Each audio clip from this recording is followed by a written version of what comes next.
Peggy 18.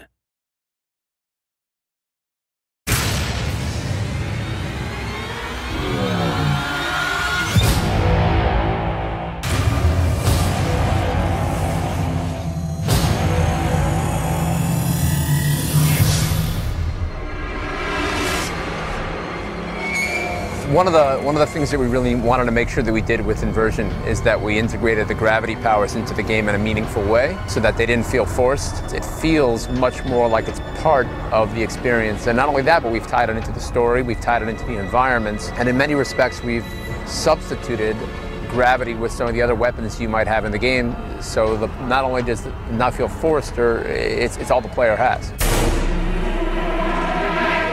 In the beginning of Inversion, you get dropped into Vanguard City. It's a very sort of everyday urban environment. One of the things that we really wanted to achieve with the game was to create a city which looked like a city that anybody could have potentially lived in. Our artists took a lot of reference from like Brazil, Portugal. You could be in Rio de Janeiro, you could be in New York City, you could even be in Cleveland.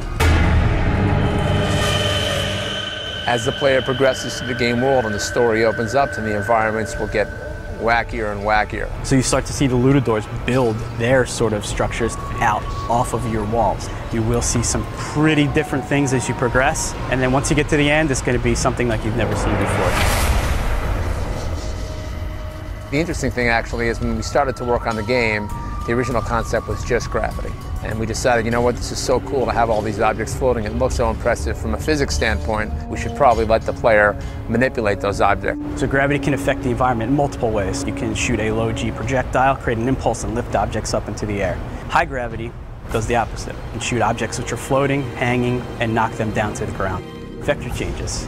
So vector changes really give us the opportunity to play with the environment. You're standing on the floor, and the next thing you know, you're standing on the side of one of those skyscrapers. And that's awesome. It's kind of trippy, kind of like an Escher drawing or painting. The last way gravity is used in our game is zero gravity environments. The players can actually navigate through these floating environments, grabbing onto different pieces of cover and floating from object to object. Our attitude, by the way, with regards to the cover system and shooting is that we don't need to reinvent the wheel. There are games out there that are doing it really well. Having said that, you know, we obviously wanted to innovate. So we've had to establish a cover system which works in zero gravity. When you hop into this environment, I can jump here, here, here, here, here, move around objects, move under or around them, really 360 degrees of cover and movement. One of the fun things about using gravity as a weapon is thinking about how an enemy would react when he gets lifted into zero gravity. So when you shoot the Lutadors with low gravity, they lift up out of the air. Everything's flailing and get their guns and try to shoot, but they're not very accurate because they're floating. There's a lot of recoil, there's a lot of pushback. And actually the enemies can use zero gravity against you. So when the Lutadors have the same powers as you, it makes a very interesting balance.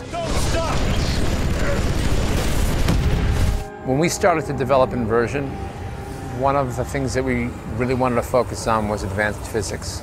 Tons of things are destructible in Inversion. Everything from cover to cars to just debris, all kinds of things in the game are destructible. We work with Havoc on creating Havoc Destruction. So Havoc Destruction really allows us to do a lot of cool things that really haven't been seen before. Just completely just mess up and just destroy everything around you. Not only are we doing incredible things with physics and destruction on the single player campaign, but we're allowing for that physics to take place in multiplayer as well. No one's doing that.